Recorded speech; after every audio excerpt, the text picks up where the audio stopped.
We're recording now. Yeah. Okay, Right. so shall I take over? Good evening. Yeah, that would be great. Thanks, Right. Adrian. Okay, well, welcome those of you who've clocked in. We've got Campbell driving the presentation on it tonight because Russ has been called away by Albo, and so Campbell's going to take over. Those of you who've been attending the previous sessions will might have met Campbell on the second one. Anyway, a little bit of background. I was pretty quiet on that one, Luke. Russ had a lot to say, as always. Sorry, if I could just finish off here. A little bit of background about Campbell, for those of you who don't know him. He's a sea instructor. He's a member of the New South Wales Sea Kayak Club, and he and I and Russ have worked on a few navigating sessions for the Sea Kayak Club. Now, Campbell's got a great paddling pedigree. He's paddled as far north as Greenland and as far south as Matsika Island in the Southern Ocean, and Bass Strait in between. So plenty of experience there, plenty of skill, of course, and he's got a pretty high-profile day job as well, but he's in the process of extricating himself from that so he can do more paddling, I hope. Anyway, over to you now, Campbell. Thank you. Okay, thanks, Adrian. Anyway, I probably shouldn't start by starting with apologies, but I guess we'll.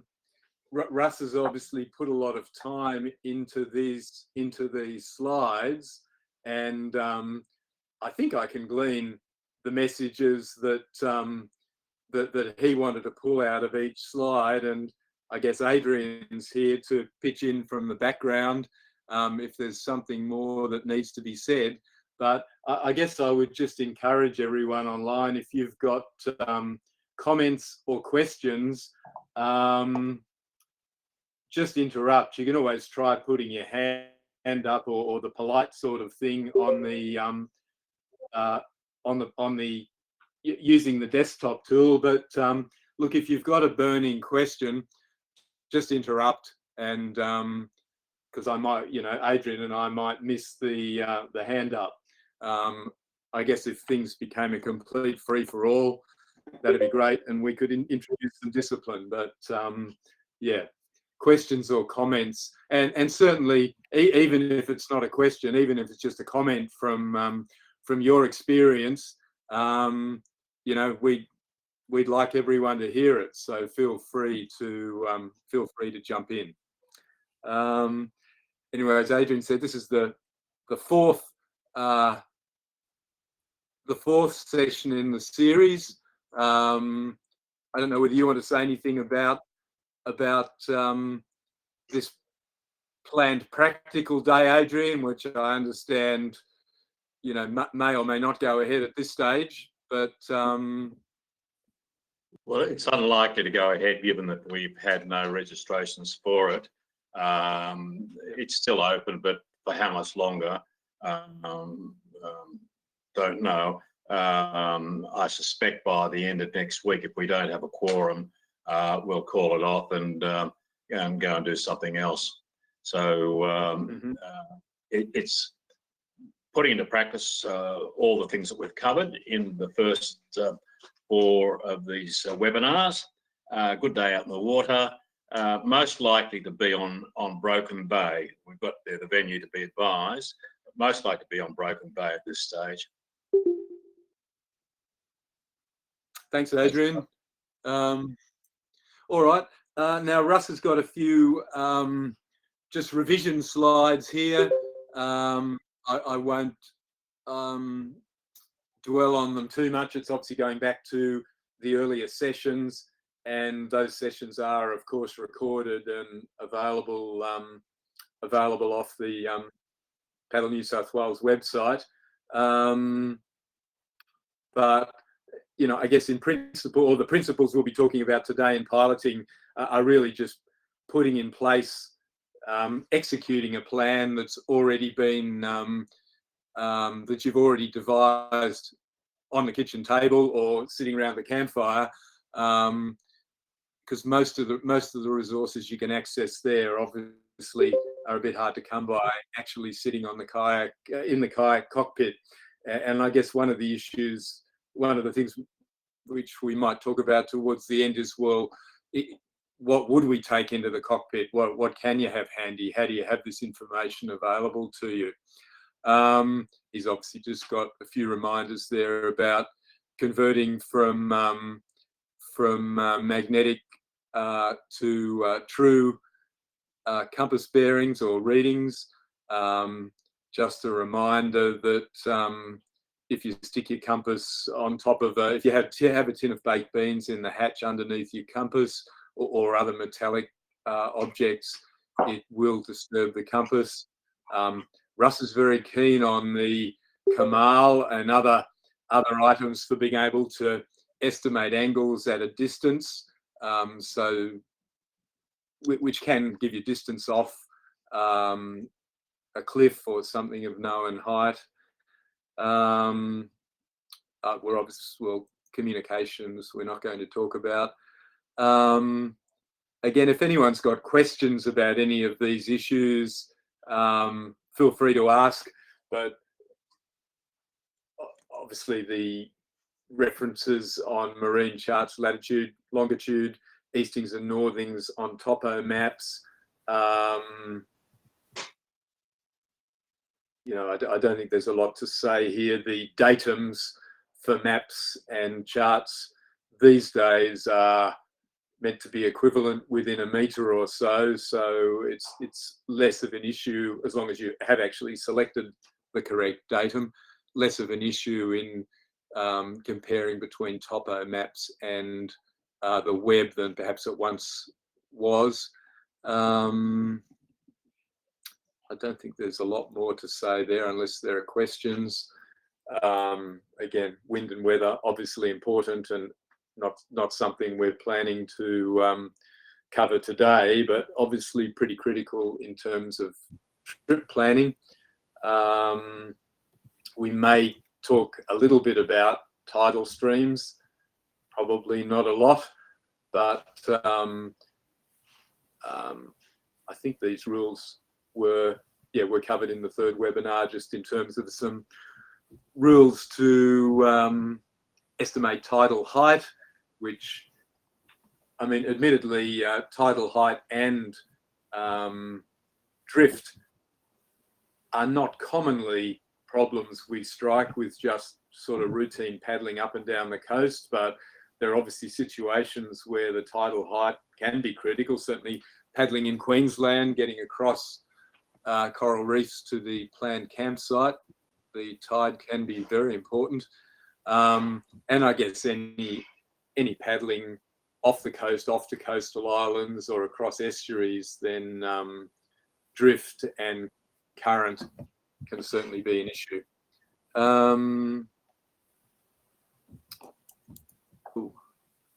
The plan for this session, well, passage planning and piloting.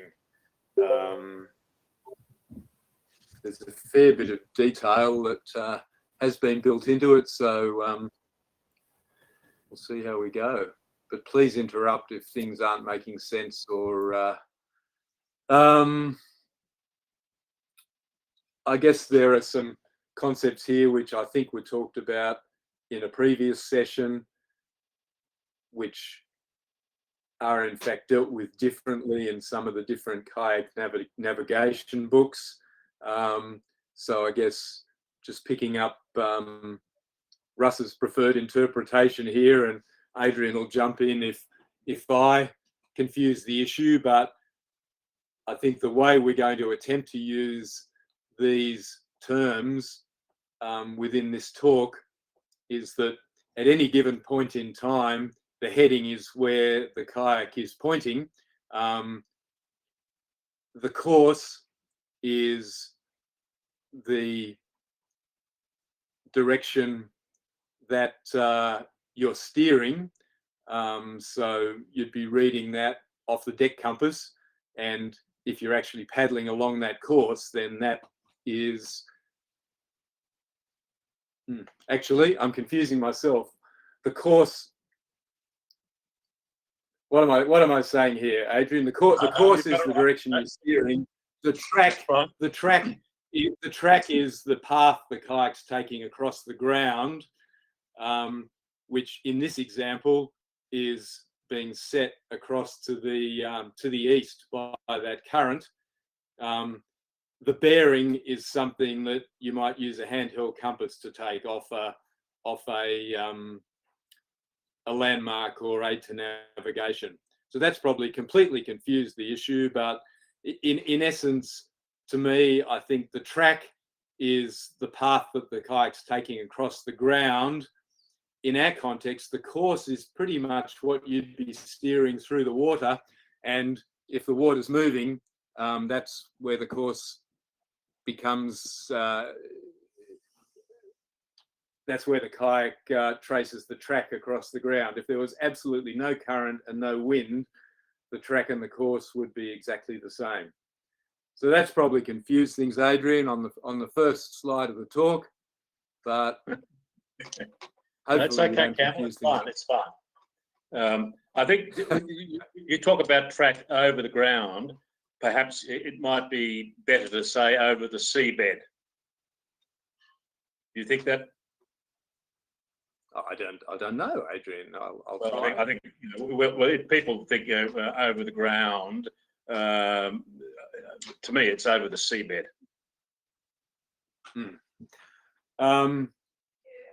Now, I'm not sure what point to draw from this, but I think in the previous session there was some talk about different projections, and obviously the more or less spherical surface of the Earth needs to be projected onto flat screens or bits of paper, which introduces a bit of distortion. But essentially within the size of map or chart that we're using, it's pretty irrelevant, given as long as we take our position readings off the chart. Just a reminder that where there's easterly variation, compass add east true, so the variation is going to be added to convert from compass to true, or subtracted to convert from true to compass. And I suspect others in the group have probably got other sort of acronyms to try and remember this. Just a reminder about the value of maps and charts.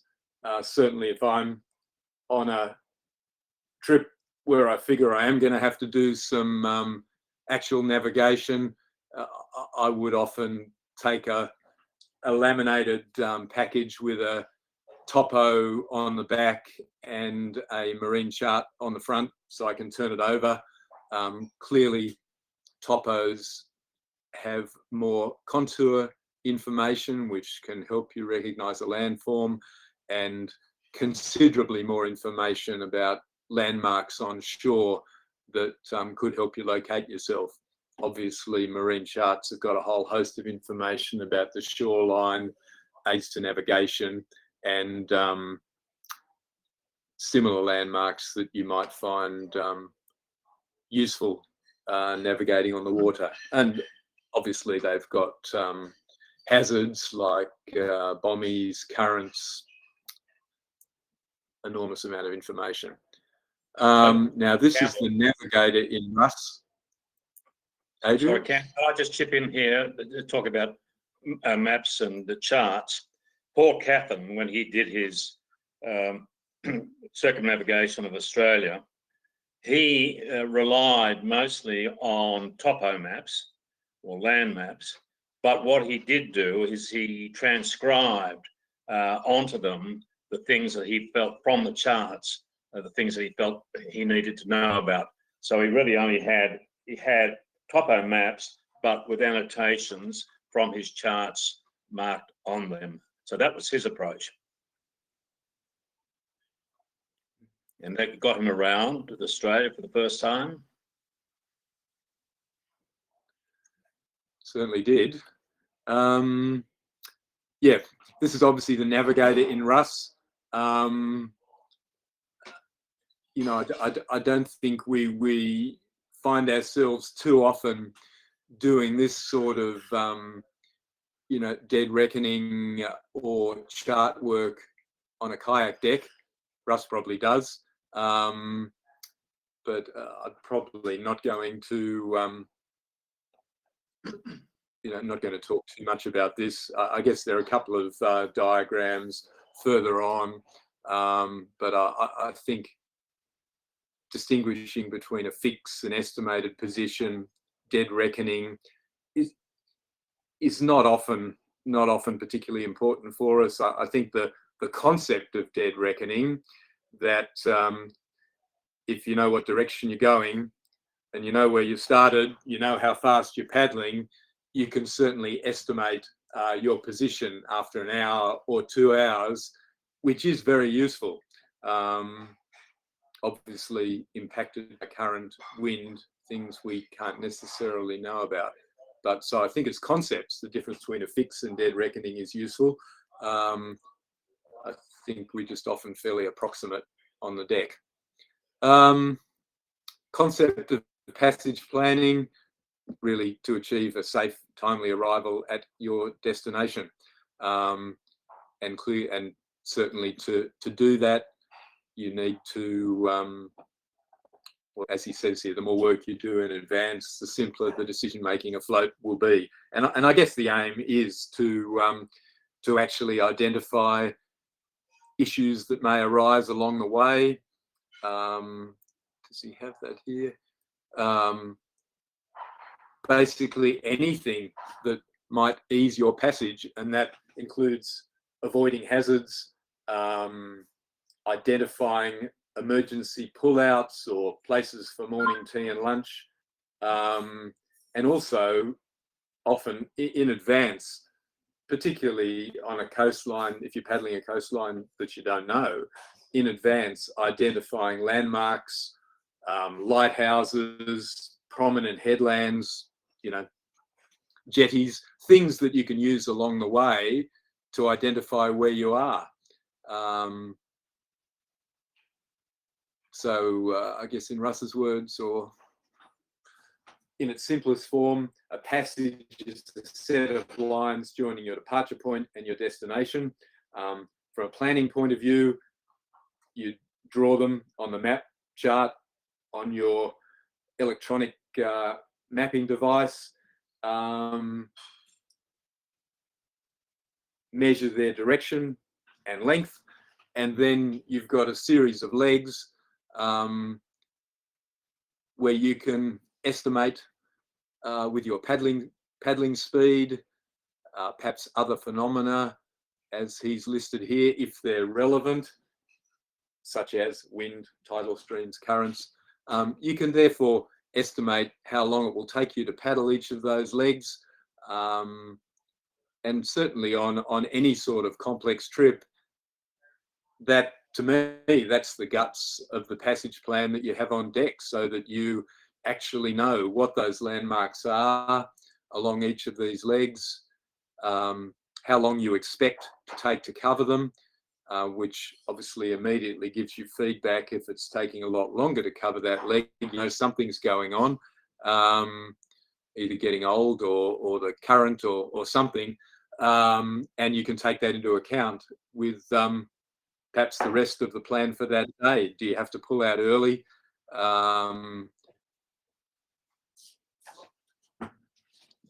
Just Campbell, just one point here about you doing your planning on the kitchen table and making notes on the charts or maps that you're going to have on your deck.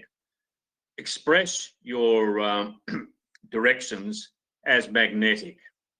Don't put them as true, put them as magnetic, because you know you're using your compass when you're out there on the water, so you want to have like with like, and you don't want to be doing conversions from true to magnetic. So note on your map, the map you're going to have on your deck, all your bearings and so forth, courses in magnetic rather than true. Thanks, Adrian. And certainly, if I'm doing a plan like this on memory maps or something, and most of those sort of electronic systems are the same, you know, you can essentially export a file. I mean, I've just actually, you probably can't, or you might be able to see that in my picture, but you know, you can essentially export a CSV file, which has generally got the length of each leg, positions of the different waypoints.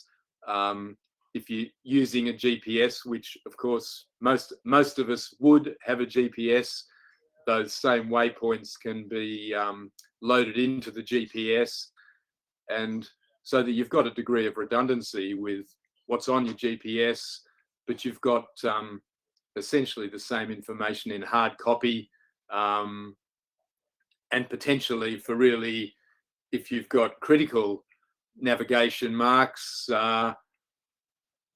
you can, you know, write them with a wax pencil on deck in big letters, so that the really important things can't be lost. All right, I can't. So some of these issues we'll come back to, but again, I think most of them are pretty straightforward. Shoot-up bearings we will come back to, because it's actually quite a useful technique, particularly where a landing point might be difficult to identify paddling along perhaps a featureless shoreline. Anyway, as I say, we'll come back to that, but it's a way of potentially identifying a landing point that would otherwise be hard to find, as long as you've got a known position somewhere, like coming round a point or paddling past a marked navigation marker or something like that. Sorry about that. Emergency plans, well, again, I think that's pretty straightforward, particularly on a shoreline where there may not be multiple landing points. It's obviously, and particularly if it's more isolated, it's obviously very useful to know where there might be sheltered landing points, where there's access, emergency access, road access, and those are all things which obviously you basically need to do on the kitchen table. It's pretty difficult to do on deck, particularly if you have a need for an emergency stop. Obviously, there are various different ways of writing up the plan, as Russ says here. Obviously, it needs to be on something waterproof. Yeah, I've tended to use laminated sheets because I can build up notes on them and print them out, and they seem to survive pretty well. I think Adrian uses a sort of laminated notebook, and they're obviously waterproof notebooks you can buy at ships' chandleries that you know, it's possible to write on the water. And as I said before, you can write in wax pencils on the deck of the kayak, and that tends to last pretty well. Yeah, Russ's point is write in big letters, don't write in red. If you're using a red headlamp at night, maybe, I don't think he's done the Hawkesbury Classic, has he? Maybe he's thinking about it, Adrian. Yeah.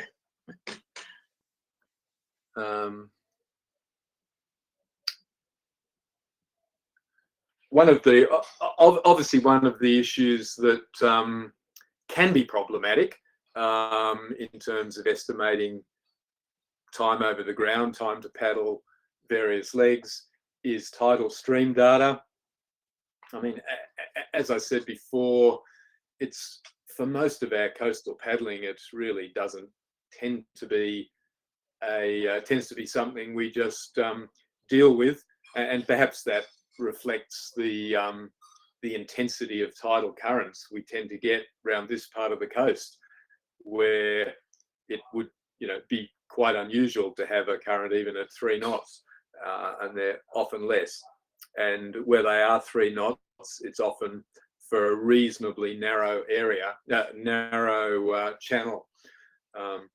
Obviously, well, Adrian mentioned Bass Strait earlier, and I guess it's one of those, iconic paddles, which is a fantastic paddle to train up for and do at some stage. I obviously don't know. I mean, I saw Megan in the audience who has paddled Bass Strait. There may be others who've paddled it, but that's certainly an area where tidal currents are strong and are very significant in terms of navigation. And these sort of concepts are really important to planning a successful crossing, and particularly because the crossings, are obviously getting up to 50, 60 kilometers. So you can be set a long way if you haven't estimated the tide correctly. Obviously the tidal stream arrows on a chart, feathers on the flood tide, no feathers on the ebb tide. I suspect you're familiar with tidal diamonds. Holyhead's a rather long way away, but most of our charts where there's any significant tidal currents, most of our marine charts will have a tidal diamond, sometimes two on them, and that gives you this really very detailed information about flow, about the strength of tidal streams, which can be very useful. It's Campbell. There's one a tidal diamond in Port Stephens, just off Nelson Bay, where it rips out pretty strongly there. So there's one tidal diamond reference relatively close to home. Don't recall seeing any in Sydney Harbour, around Sydney Harbour, but certainly there at Port Stephens. Thanks. I have a feeling.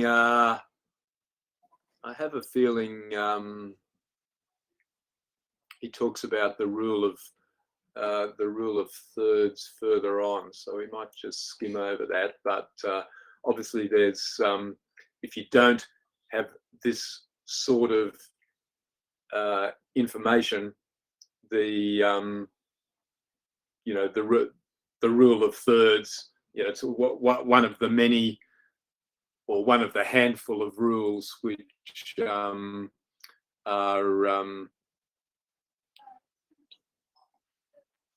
for estimating tidal streams and tidal heights. But as I say, I think there's a couple of slides towards the end.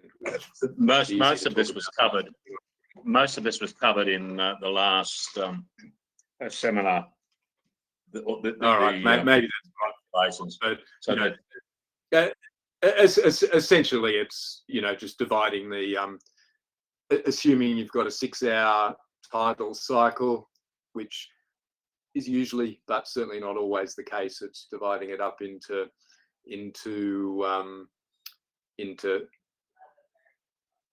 thirds with the tide coming in, thirds with the tide coming out, and essentially estimating that if you know the maximum tidal flow, it'll be 100% in the third hour, I think 90% in the second hour, and 50% in the first hour, or something along those lines, which at least allows you to guesstimate how far you'll be set along that current if you're paddling across it. Overfalls and eddies, certainly important. I mean, overfalls is something that we do see marked on charts. Certainly on the Port Stephens chart, there are overfalls off the entrance there. Certainly my embarrassment. Certainly on one part of our Bass Strait trip, we paddled into this very, very rough water, which off one of the islands, which took us completely by surprise, and it was kind of embarrassing when we actually had a good look at the chart. Overfalls were marked there, and if we'd been a bit more careful, we could have easily avoided them.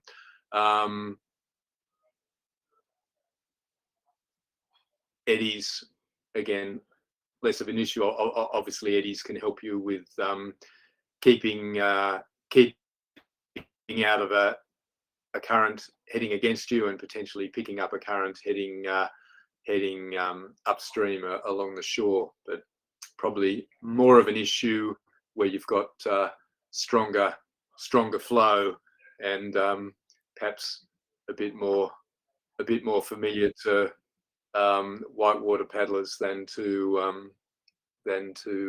sea paddlers locally.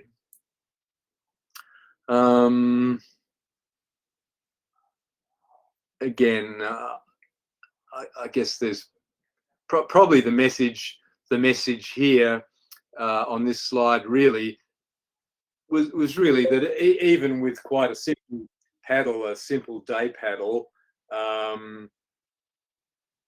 just doing the basics, knowing how long the paddle is, whether or not you expect any current there or wind, and just doing some mental arithmetic is a reasonable thing. And I guess we all do tend to do this informally.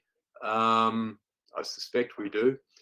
Usually have a rough idea how long the trip's going to take, but I guess the longer the trip is, the more value there is in putting a little bit more formality into it, actually making sure you have estimated the distance correctly, and then tracking your performance over time, just in case there are conditions which are unexpectedly setting you back.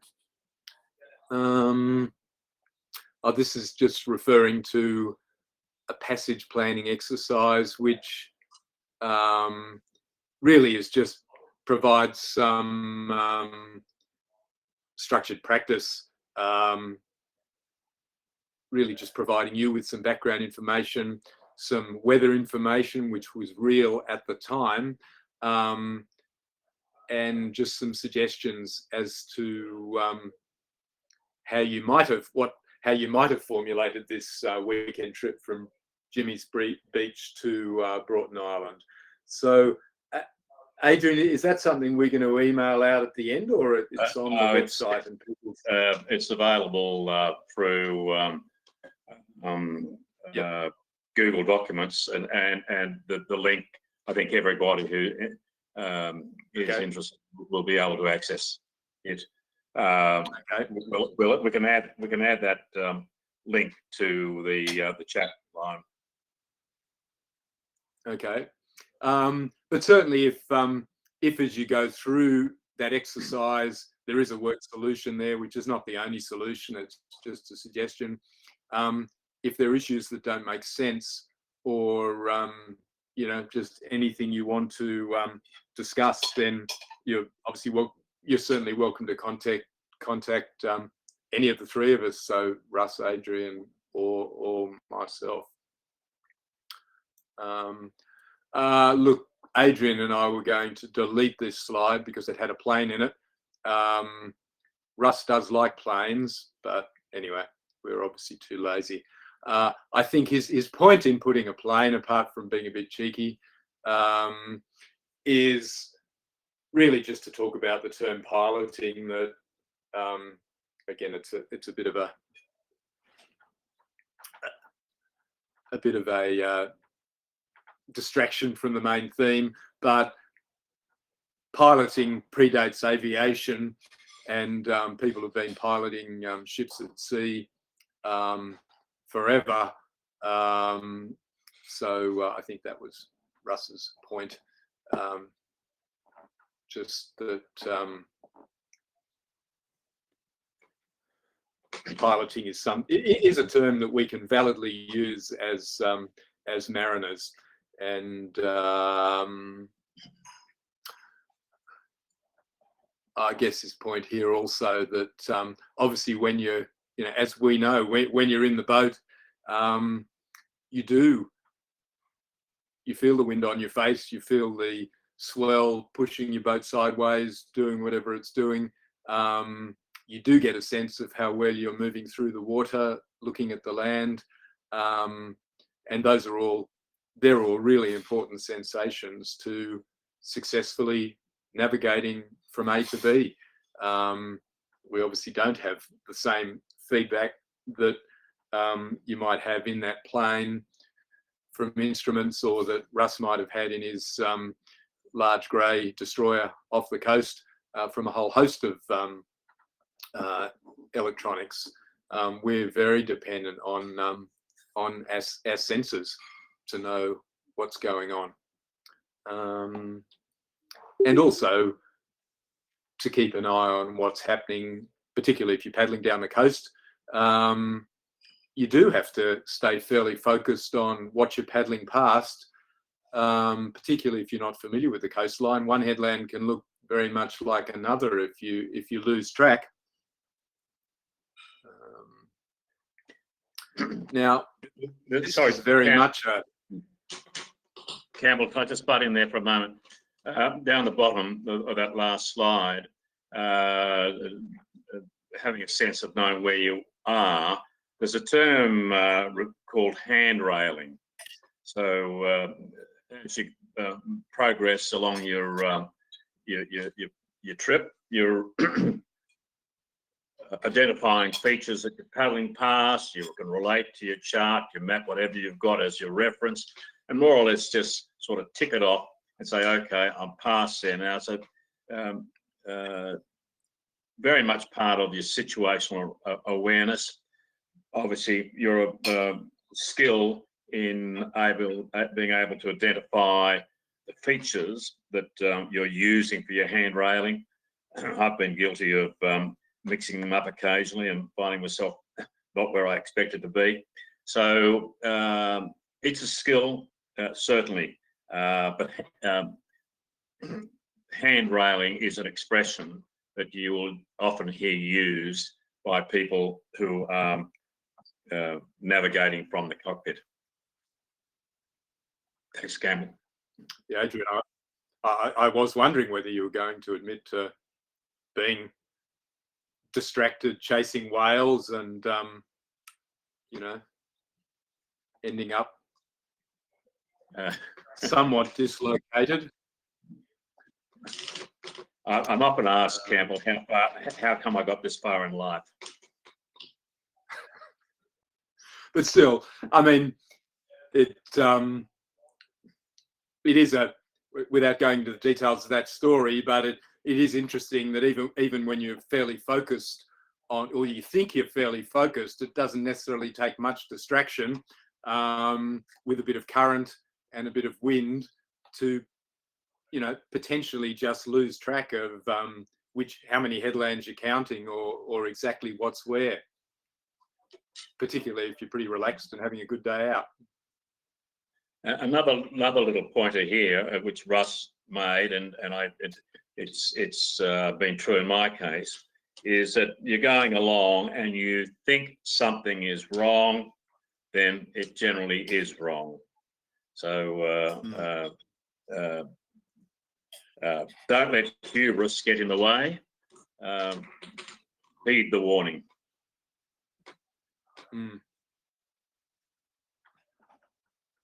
And I guess one, Russ is a great one for actually making notes on the deck or on your map or chart or something as you go. And I suppose part of the logic in doing that, in estimating a mark every hour or every now and then, or when you pass a particular landmark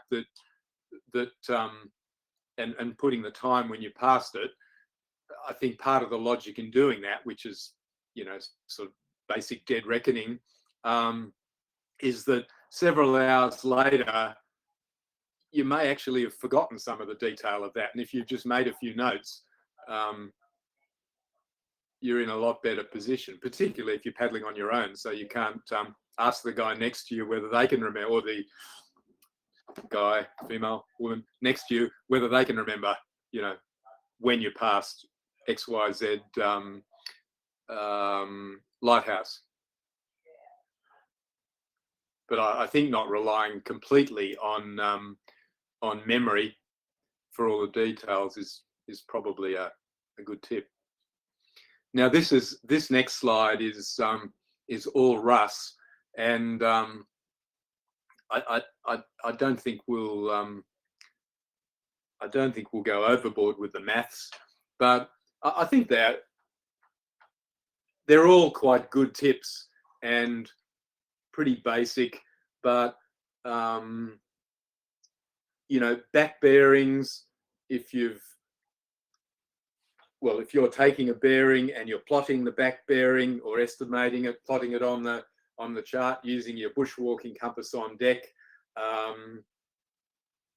If you do just need to calculate a back bearing by subtracting 180, then adding 200 and taking away 20, or the other way around, is a really good way of doing it in your head, rather than trying to subtract 180. I think his approach to working in tenths of an hour actually does make it quite easy, because it's very easy if you know what speed you're traveling, whether it's knots or kilometers an hour. In a tenth of an hour, 6 minutes, you're obviously going to cover a tenth of your paddling speed, which, you know, at 3 knots is a third of a nautical mile, and at 5 kilometers an hour is obviously going to be half a kilometer. And it does make it quite easy. Look, it's one way of dividing time up and doing some simple mental arithmetic. And similarly, knots to kilometers, obviously 1.8-ish kilometers to the nautical mile, and much like the back bearing calculation, multiplying by 2 and subtracting 10%, or dividing by 2 and adding 10%, is actually pretty easy, and probably a little bit more accurate than multiplying by 2 and rounding it down a bit, which is another common and probably not very good technique. But I think some of that mental arithmetic stuff is quite useful, and particularly if you may have a route plan on deck which has got distances on it, and you commonly need to do a bit of mental arithmetic to partway through the day translate how many hours have I got left. You need to be able to do these simple mental arithmetic without actually getting out the pen and paper. Calculating courses to paddle to allow for streams. Happy to talk at length.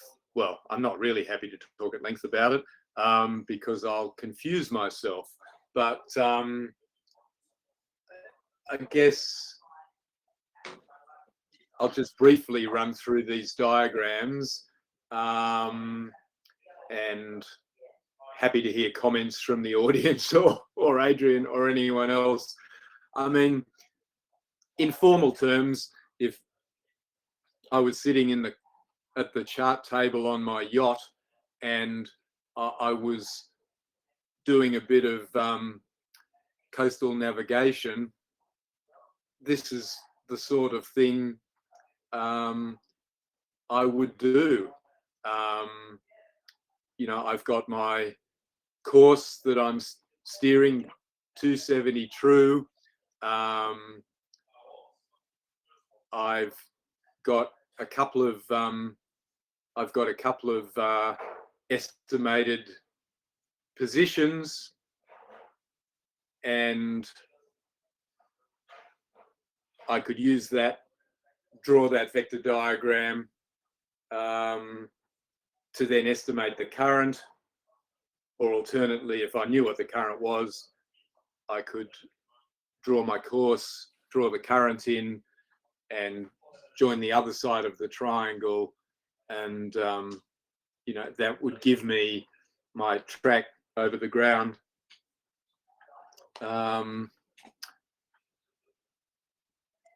Apart from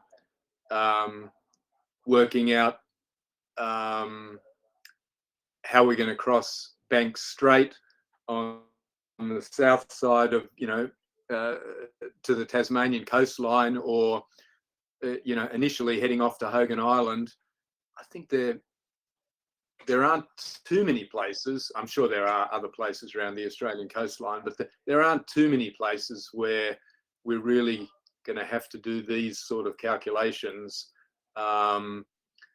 And I guess the other thing I would say about these calculations is, for most sea kayaking crossings, even where there is strong current, if you can see the other side, then you're certainly probably going to estimate your ferry angle, the direction you're going to have to paddle to successfully cross that stream. But you're going to, we'll talk about transits in a minute, but you're going to use a transit, you're going to use a landmark on the other side to make sure that you're adjusting appropriately for the current. Whereas obviously for longer crossings, particularly where you're crossing to an offshore island, or where you can't see the other side, then you're much more dependent on these sort of calculations. Obviously GPSs are quite handy for crossing streams, but the battery can go dead at the wrong time, so it's always good to know what course you intended to steer. I'm not sure that it's all that useful talking a lot about these vector diagrams. I think they're really exercises that one has to do on paper and work through. But suffice to say that on the left, there's an example of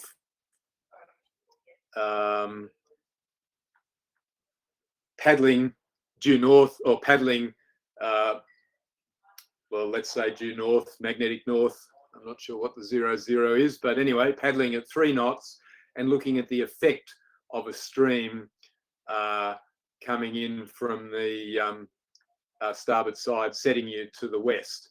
And that obviously pushes you westwards, and you end up covering a greater distance. So you're in fact going slightly faster across the ground, but perhaps not necessarily where you meant to go. And the diagram on the right is really modeling the situation where you want to head due north. The stream is coming in from the starboard side, and when you draw the vector diagram, it's actually telling you need to paddle 019 to counter that 1 knot current. And probably more practically, but still perhaps a bit obscure, the so-called radian rule, that if you've got a stream coming in at 90 degrees, so coming in on your beam, if you estimate or look at the ratio between your speed and that current, so in this case it's you're paddling 3 knots, the current's 1 knot, the ratio's a third. If you take a third of 60, it gives you 20 degrees, which is in fact the same angle well, it was 19 degrees we calculated using the vector diagram. And I suppose this is the magic of estimating using radians. And I really think talking about this at length is going to be confusing, but the reason it's a third of 60 degrees, a radian, which is roughly 58 degrees, so approximately 60, a radian is the angle that is formed when the length of the arc is the same as the radius. And it's essentially because of that geometry that you can do this comparison, comparing the current speed over your boat speed as a proportion of that arc, and essentially do this simple calculation to estimate the ferry angle. In this case, it's 20 degrees off into the current. Obviously, it's different if the current's not at 90 degrees. If it's 45 degrees, you'd take a third of 40 instead of 60. And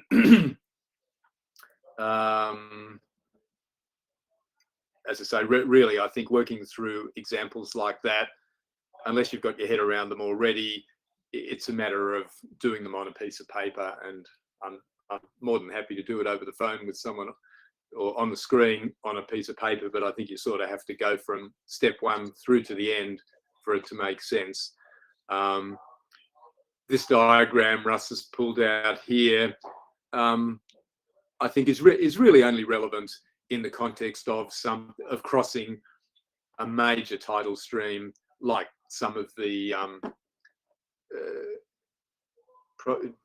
typically the first and last day on a Bass Strait crossing, where there are significant currents.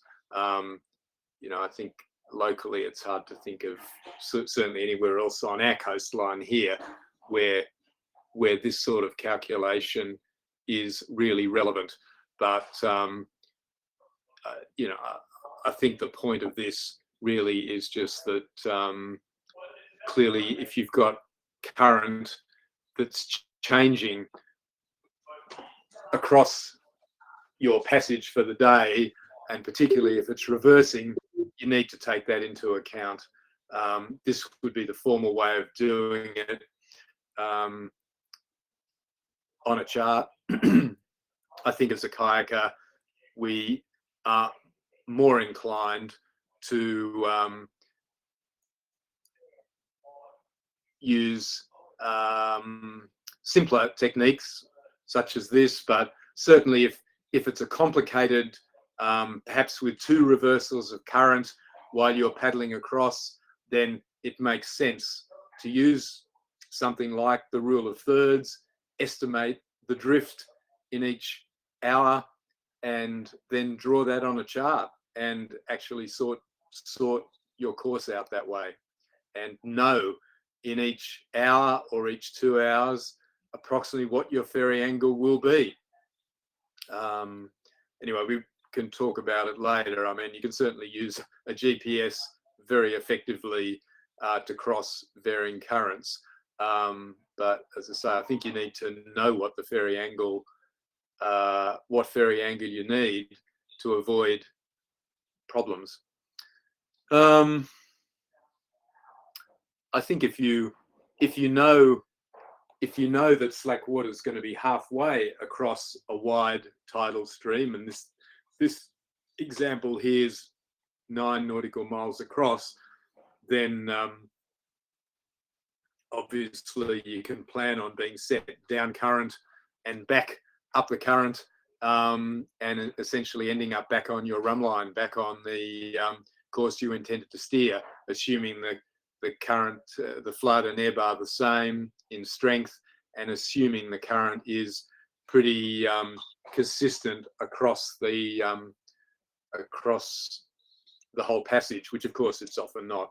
It's often stronger in narrower areas, although that would generally be marked on the chart.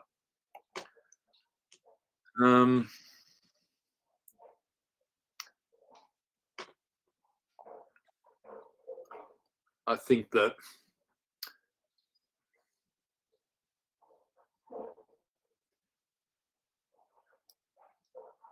I guess the point of this is it almost is demonstrating a worst case scenario. What happens if you don't plan?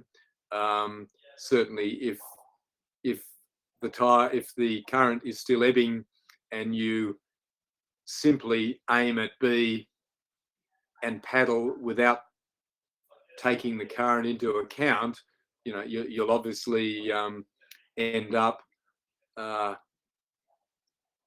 several nautical miles downstream, having to paddle back against the current around a headland, which is not ideal.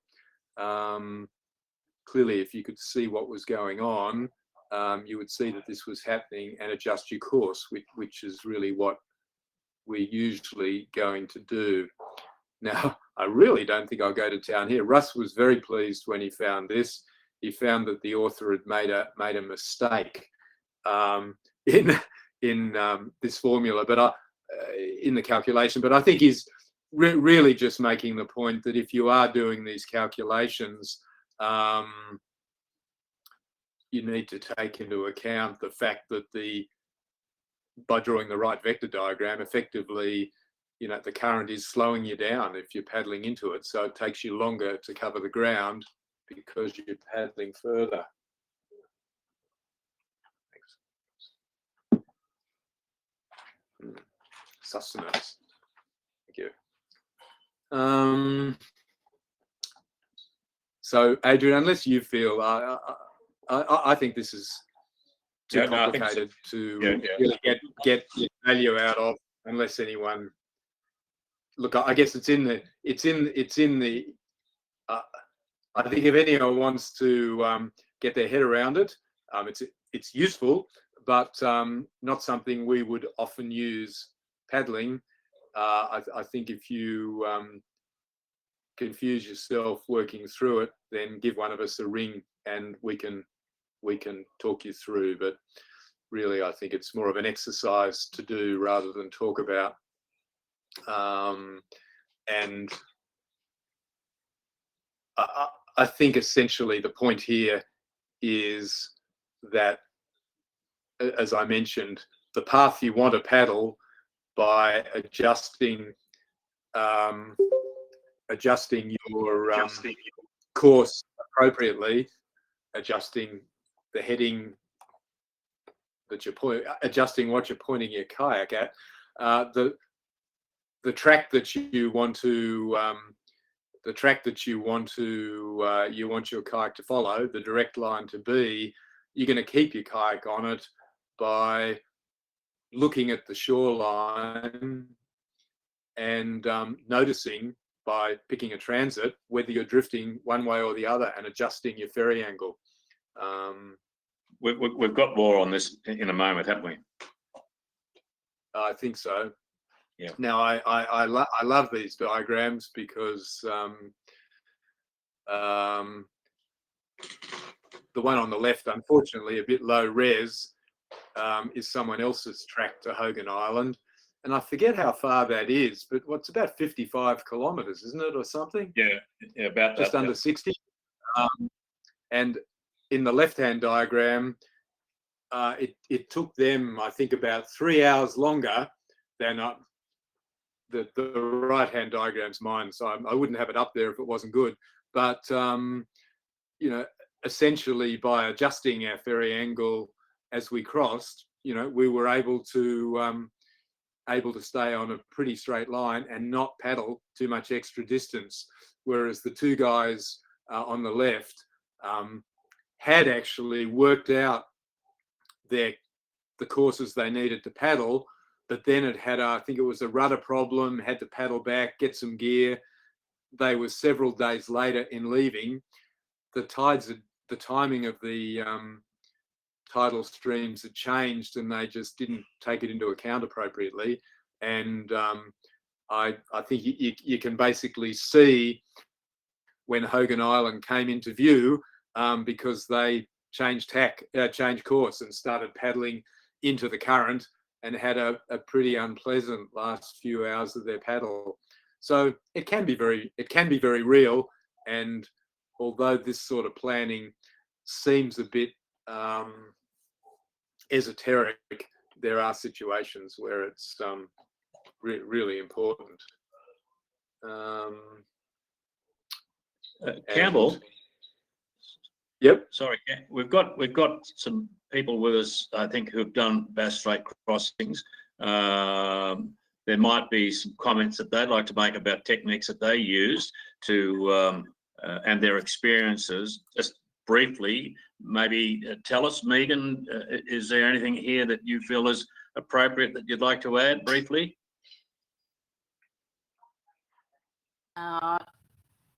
I actually did use the vector method with the person I was paddling with. It was one of, I guess, the activities while we were weathered in at Port Welshpool was to work that out. So yeah, so we definitely used a manual method and had a GPS to confirm it. Halfway crossing Bass Strait, my GPS actually died halfway, so it was good to have, you know, the paper backup and not rely on a GPS only. And were the outcomes as you expected, or did you find that crossings were taking longer than you expected because you were paddling further? Well, we actually, the crossings took less time than we expected, I would say. I'm not sure if that's because of our planning or our fitness or our good luck, but we did find when we approached Hogan Island, we arrived earlier than expected, quite a few hours, and that actually did have a little bit of an impact because the current was going in a different direction to what we expected. And after that, we actually wrote down one of the key things on our deck was what time we expected the current to change, so that we had that information there if we were going faster or slower than what we expected. Right. Good. Thanks. And Steve, what about you when you did your crossing? Any surprises, or how did your planning work out? Oh yeah, yes. We did the vector preparation on our kitchen tables before we left, and I built a spreadsheet which we put into all our phones so that we could just update the spreadsheet with the tides on each evening before we did a crossing, so that it was at our fingertips, and we just transferred the numbers from the spreadsheet onto the paper chart in front of us. But that was our backup. We did use GPS to go across each crossing, and if you look at our actual route, you just see it's a series of straight lines between each point, because we just relied on GPS in the first instance. And how frequently were you referring to your GPS? Sorry, what was that question? How frequently did you need to refer to your GPS? Well, I've got a GPS watch which I just set up on my deck in front of me, so it's just following a blue line. So it's on a calm day, you could just look at the watch every minute or so. If it was a bit rougher, then I used to look at the clouds above and see where the clouds was and use that as a guide. But in each case, we're just following the blue line and just stuck to the blue line on the GPS. All right. Yeah. So we had any other comments? Mark, have you got anything to add on that? No. Just a personal experience I had crossing. I think the bulk of crossing of Bass Strait are done north to south. When I did it with in two doubles, we chose to go from south to north, and one reason why we chose to do that is that clear skies, you can see land at all times. You don't lose sight of land. Whereas if you're going north to south, you don't see Hogan Island. You leave the mainland and you don't see Hogan Island for a while. So that's one reason why we chose to go south to north. However, one of the crossings we did was from Deal Island to Hogan Island, which is about 40 kilometres, and we did that in thick fog. One obviously we kept close, the two boats close together, but at 100 meters, we couldn't see each other. So we went across, we had GPS, and two GPS in each boat. And as we thought we were getting closer to Hogan, we couldn't see it. We referred to our GPSs and yeah, gave us, well, okay, we're getting closer and so forth. As we got really close, still couldn't see it. We started to get different readings from our GPSs. We've discovered later that one of them wasn't configured to WGS 84. It was the old AGD 66, I think. So there was a misreading there. But even so, still paddling, getting very close to Hogan, a little bit anxious. Where is it, Bloody Island? And one of the things that helped us find it was, apart from the GPS, was one of the members of the other boat reckoned they could smell seal droppings. So another sense was used to help us locate the island. And I'll never forget, actually, as we approached the island, how it just loomed out of the fog. I think the word ethereal is probably the best I can describe it as. And yeah, I'll never forget it. But yeah, using other things, and that little lesson about the GPSs, making sure that if you've got it, you're using it, you've got it configured to the right datum. Anyway, that's enough from me. Yeah.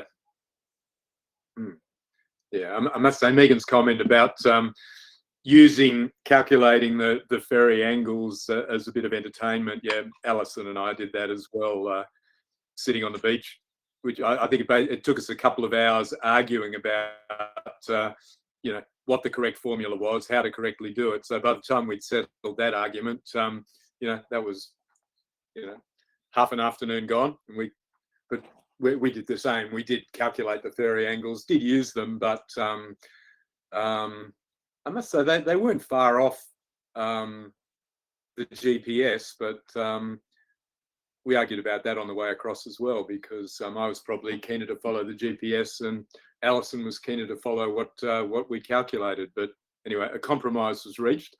But as Megan was saying, I guess the critical thing is not to be completely dependent on the GPS to the extent that if it dies, you've got nothing.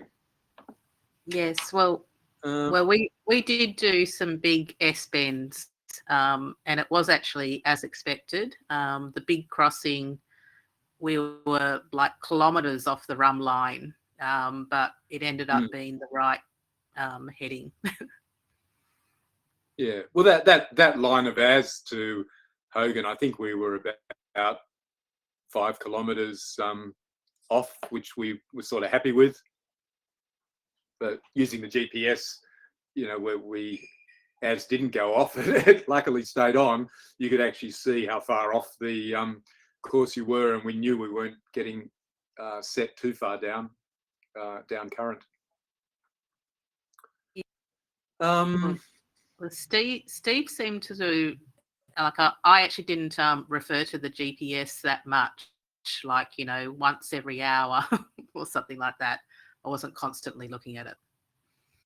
No, I wasn't either. I find them sort of quite distracting, and I was pretty much picking a cloud to paddle to, keeping an eye on the compass and holding that ferry angle and looking every now and then to correct.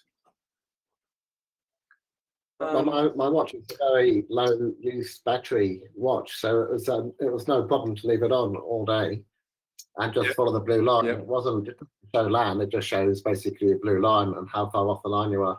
So it was very easy to follow. Yeah, it's incredibly useful.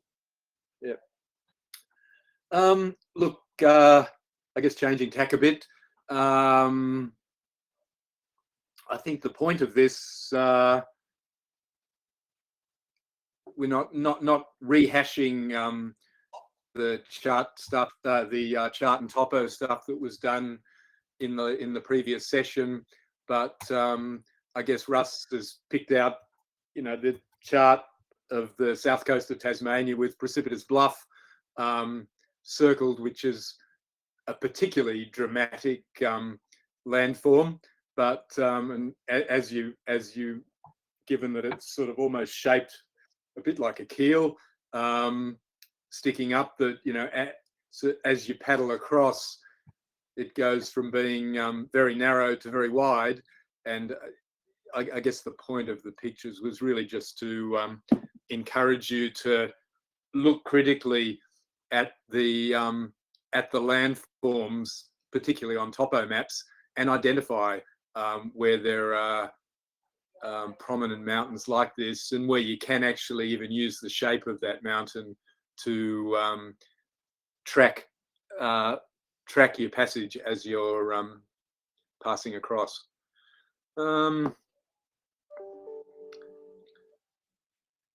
Yeah, I mean, Russ makes a point here about potentially using the compass to orient the chart so that or map so the meridian or grid lines point north. And I guess that's something that different individuals are going to find useful or not. But I think he's got a picture of it here, so his point was that if for argument's sake, your kayaks, you're paddling west, as in this case, you might find it easier to, if you've got a deck chart, to orient it so that the north side of the chart is pointing out the starboard side of your kayak. In other words, if you're paddling along a line, if you are handrailing along features on the coast, you can actually orient the chart or map on your deck so that it matches the coast, and you can sort of watch things, watch landmarks go by. I guess some people who are very used to using maps and charts would probably find this off-putting and would kind of feel it was more natural to have north facing up and to reorient their mental view internally. But just something to bear in mind, and perhaps experiment with while you're paddling, how you orient the chart on deck. But I suppose the critical thing is to, if you've got the chart oriented so north is straight ahead, oriented with your bow, you need to remember that. And if you've got it oriented so it's sticking out the side, oriented with your compass, as long as you know which way it's facing, I guess it will work for you. I think this is Russ the Navigator appearing again. We wouldn't often, I'm not sure that anyone would have done this too often on a kayak deck, but I guess however you record, certainly if you did take a fix, which would be pretty unusual, but if you did take a fix, you'd have done it for a specific reason, and you need to plot it on the chart. If you've taken bearings off objects, you need to draw those position lines on the chart to be able to make sense of that fix. And certainly dead reckoning is one way of, perhaps on a long passage along a coastline, is one way of keeping track of where you think you are by drawing a line in the direction you think you're going from your last estimated position, and measuring off, in this case 3.5 nautical miles at 3.5 knots, so marking off each hour or something like that where you think you might be, and looking for confirmatory evidence. I guess it would be very much influenced, I would think, by the coastline you were paddling along, whether you really considered anything like this level of detail. But I think certainly Adrian talked about handrailing earlier. Certainly handrailing down a coast, particularly on your own, it's probably not a bad idea to tick off landmarks as you go. And as I was saying earlier, to potentially record the time as you pass key landmarks, so you know whether you're making good speed to where you're going.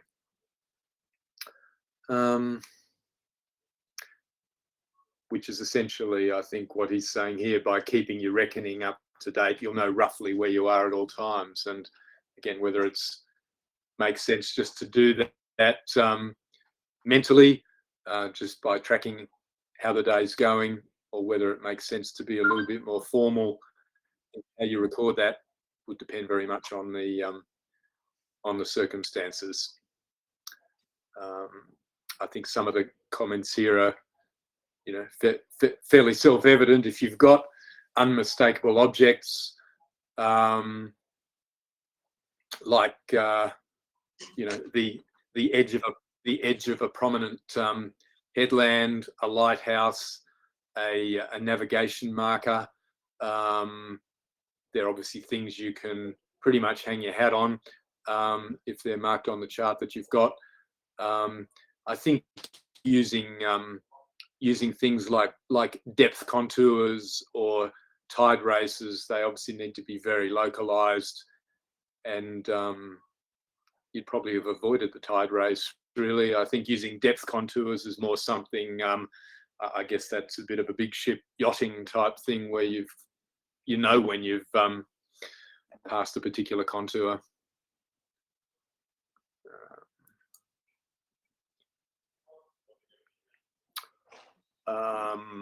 In terms of bearings, just to make the point, a bushwalking compass or a small handheld compass, you'd be doing pretty well to have just a 3-degree error. And again, it's that radian rule, but at 1 nautical mile, that's a 90-meter error. So if you're taking a bearing off something that, well, 10 nautical miles away, you'd be lucky to see it. But I guess making the point that that's about a kilometre error if at a distance of 10 nautical miles. So it clearly does, it makes it worth giving some thought to. You might be better to take a bearing off a closer object, even if it's perhaps not as ideal as the perhaps the telecommunications tower that you can just see on a mountain a long way away.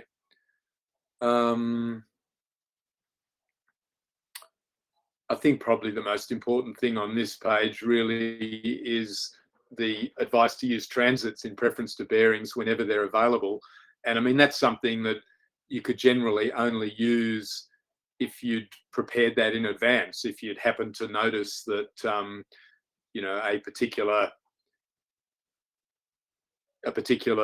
the jetty lined up with the side of a headland as you're coming around, and you could draw a position line on the map. So even though you wouldn't know where on that line you were, you know, you'd know that you'd cross that line when you see those two things line up. Similarly, knowing that when that jetty is due east of you, or maybe due west, more likely here, that gives you a position line if you know where that jetty is, and you've perhaps even drawn that line on the chart that's on your deck. And even though you might not know how far off the coast you are, you know that you're somewhere on that line, which gives you a lot of information.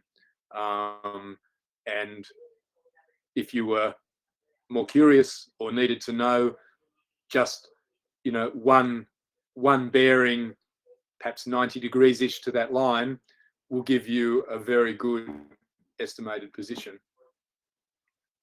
And, you know, one bearing is reasonably doable in a kayak, and you know, in terms of taking it and plotting it as you drift along.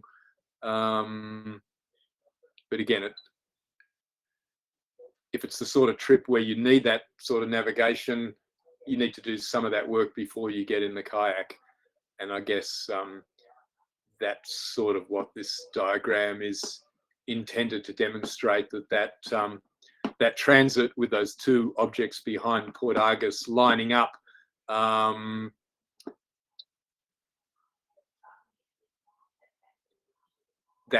that traveller, as they line up, knows he's somewhere on that line. He's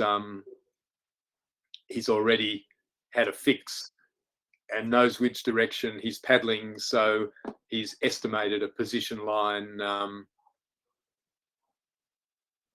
with his course from that fix off that island on the lower left of the chart. So again, with that pre-planning, it's taken very little extra navigation to essentially work out a reasonably good fix, which could be relevant again if Port Argus was actually quite a narrow entrance with shoals around it. Well, it looks as if it is. You know, in some weather, it might be quite important to know that you're on that position line to head into port. This is Russ, the navigator, again, introducing terms. The hydrographer's black line,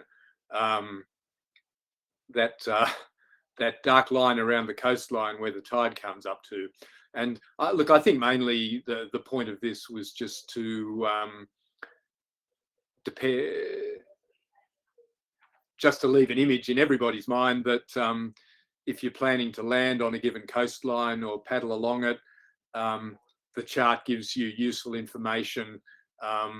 You know, there could be shallow shoals at low tide for some distance out from this point, and it could be easily passable at high tide. And I mean, the chart gives you that information. And even if you don't know what the tide is, if you're looking at a rocky shoreline, you can often see that black line, which is you know, pretty much the mean high water mark on land. Shooting up sounds wrong, but it's a really good navigation technique, which is just useful to have in the back of your head. It's particularly relevant for a limited number of situations. And I mean, in a minute, Adrian can describe what this is, but I think if you can imagine that shoreline where the campsite is just low scrub, and you can't see any features on land. You can't see where the campsite is. That's just 5 kilometres of featureless shoreline, but you do come out of a river entrance and come round quite a prominent point several kilometres before you get there.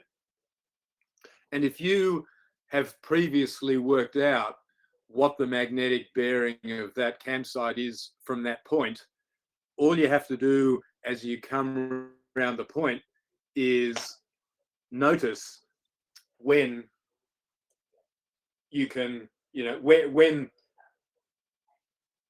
a bearing of 0.73 from that point, right on the point,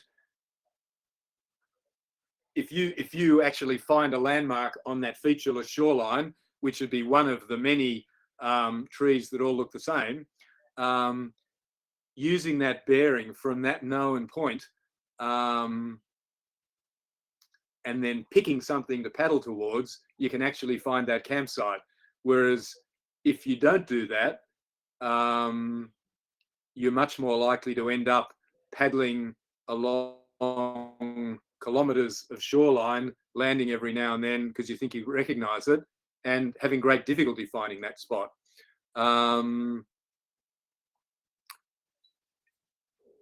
It's just something to bear in mind if you're trying to find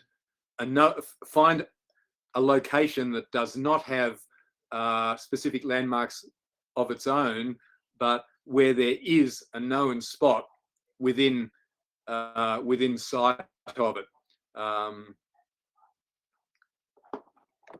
probably very few circumstances where you might use it. But Adrian, you've used this in the Mile Lakes, I think. Well, actually, it was Russ who used it, but that's coming out of Dolly's Passage into the big lake, the top lake on the Mile Lakes, and heading off to the campsite at what's known as Shelley Beach. And it's indistinguishable from when you're around the coming out of that channel at Dolly's Point. So that's what he's used. He's just doing his shooting up exercise and finding his way to the campsite.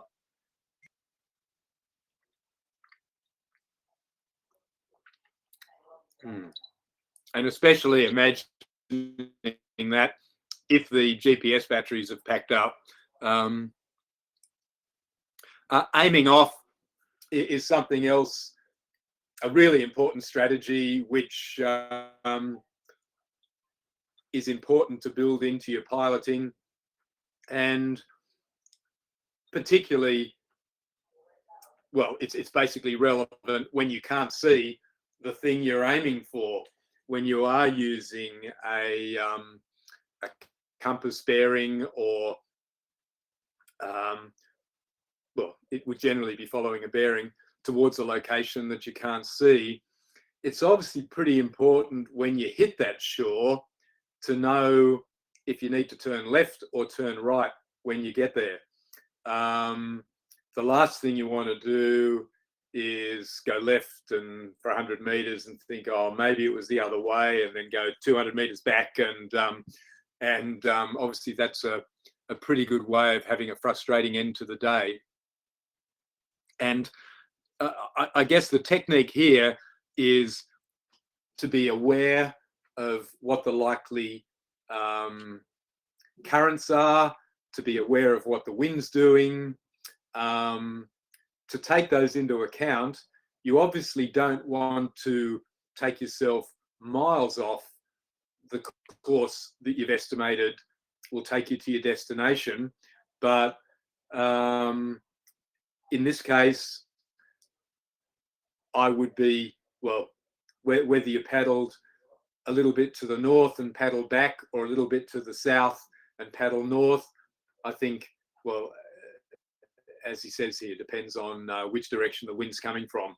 And there are arguments both ways, but in general, I'd probably rather do a little bit of into the wind over a long leg heading over, and then drift back downwind looking for my campsite. Obviously depends on the circumstances, but I think the important thing is that if you're paddling a longish compass course to a destination, build in a little bit of error, know which direction that error is built in, so you know which way to turn when you hit that that shoreline. Can I just add a bit? Sorry, have I missed anything? Please do. Sorry, the point about that 073 is that is the bearing to the campsite. So it allows you to identify what you're aiming for when it's below your horizon. So whatever you steer is a different calculation Russ, to the bearing. Russ, I think you might have just joined after we discussed the previous slide, or did you not? I just joined. So we. Yeah, you see, we just talked about this slide, but I'm very happy to hand over. Go for it, Russ. No, I was just going to say the point of shooting up isn't to give you the course to steer; it's to identify the destination, and then you'll be using whatever. Yep. Thanks. Yeah, we did try and I did try and explain that just prior. Yeah, we cool. Added an aiming off as an extra little twist, which we thought was worth, hopefully not confusing the issue. No. Well, not necessarily. Well, look, Russ, since you're here, would you like to?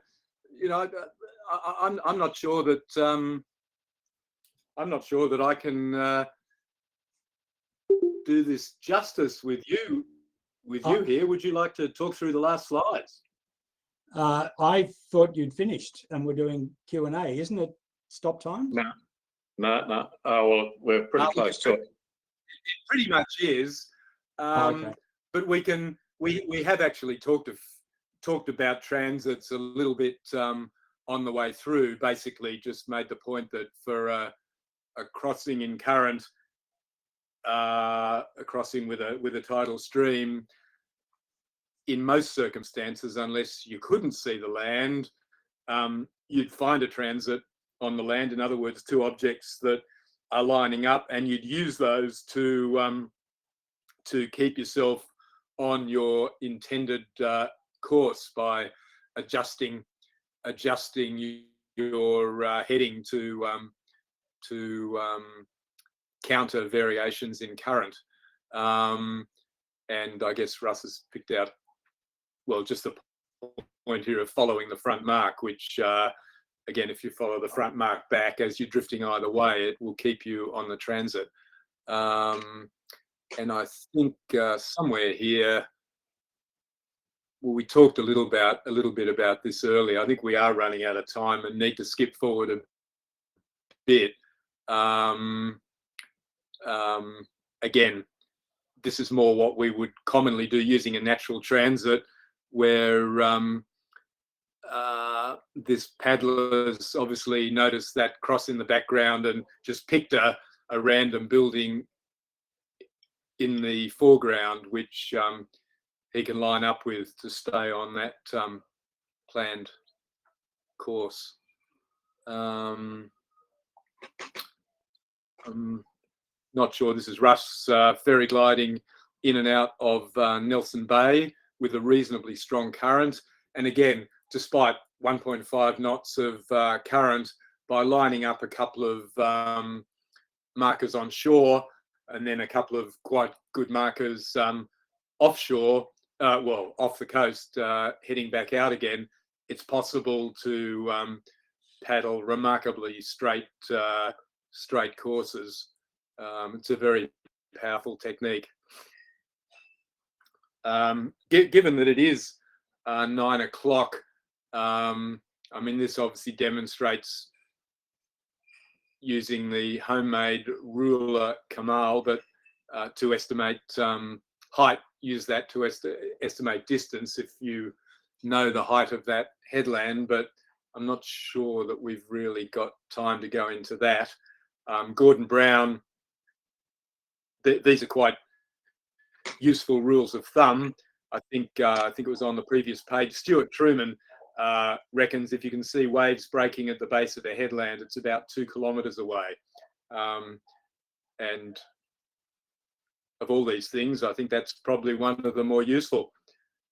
I don't think I can make out faces at 200 metres, but at least these sort of things do give you a rough idea of distance, and it's actually quite useful. Just something you can try on a paddle, particularly if you've done a bit of pre-work and worked out the distance to a few recognisable landmarks from an identifiable position. You know, potentially guesstimating, particularly in a group, getting people to guesstimate what those what the distances are, which Rush refers to as the wisdom of crowds, which I guess getting everyone in the group to guess and then averaging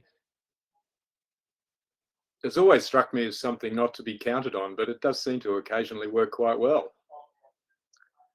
And as I said, it's something you can try when you're paddling. Do a GPS fix and then you can work it out when you hit the shoreline. Now, questions. If there are questions, pipe up and ask, and just interrupt. Because we're running out of time, I think I'll just talk through these things to remember. But please, if anyone's got a question, just take yourself off mute and start talking, and I'll shut up. I think the most important thing about passage planning really is the time you spend on shore sussing out, well, planning where you're going, how far it is, what obstacles there might be along the way, what dangers there might be, and setting up a record of useful landmarks, distances, directions, all the information you need on the water, and putting it in a form that you can access when you're in the cockpit, and particularly that you can access if perhaps, you know, conditions start to deteriorate and it's a bit rougher than you expect, and you really need to know where that early pullout is. You need to have that information where you can find it.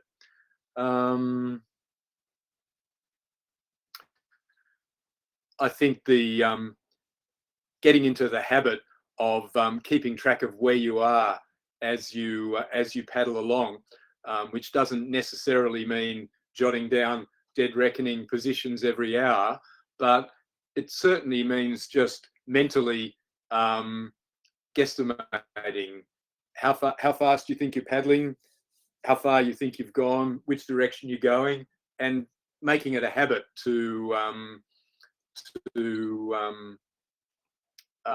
perhaps even informally do that dead reckoning exercise. Estimating distance off can potentially be useful, obviously, if you know how far off a landmark you are, or off the coast, and you've got a single position line, it can tell you where you are. As Russ has said here, it's not rocket science. It's a matter of just practicing this stuff, and it's all stuff you can practice without too much stress in day-to-day paddles. And yeah, the Swiss cheese theory that when multiple things stuff up at the same time, you can end up in a lot of trouble, and a bit of planning can give you contingencies to get yourself out of that. And I think that's about it. With thanks to Russ yet again for putting all this stuff together. Any questions?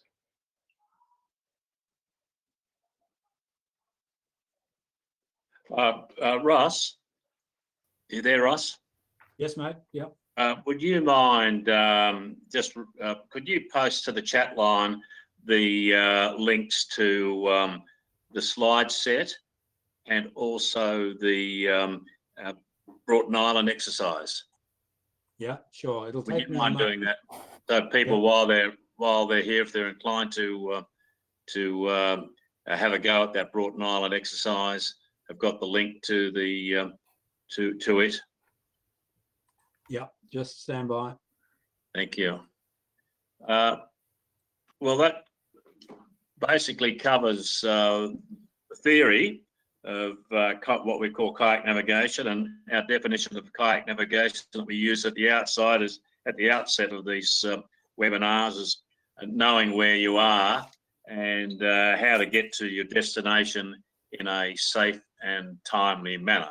So lots of stuff covered, all with that objective. So Ross is just giving us the links. So that's both the exercise and the slide sets, Ross? Yes, mate. That's the session 4 package, which is the Broughton Island exercise, the presentation, and the navigation data sheet repeated that we first posted for session 3. Great, thanks, mate. And with the Broughton Island resources are in a separate sub folder within that overall folder. Thank you. Well, I guess unless there's any further questions, Diane, we can all go and watch the moon disappear. 9:16 for the eclipse. Oh, well, we've got 5 minutes. Yeah, I think so. Probably overcast. No, Oh, okay. no. Oh, well, come It's back been cloudy March here, I'm afraid. 2025. Mm. There'll be another one. Okay. Well, thank you, Russ, for all your efforts there, and thank you, Adrian and Campbell, this evening. That was it was great to go through everything and learn all those things. Appreciate it. Thank you. Thanks, Saya. No one's popped any other questions in the chat, so I guess you've made it all very, very clear for us all, and safe, etc. So I guess. Unfortunately, it can end up seeming a bit dry, but you know, I guess that's where just trying it out on day-to-day paddles can sort of flesh it out a bit and perhaps make it make a bit more sense. Yeah, I think so. So thank you very much. Thanks, guys. Much appreciated. And thank you all for Thanks, joining Sarah. us. Appreciate your time, and happy safe paddling.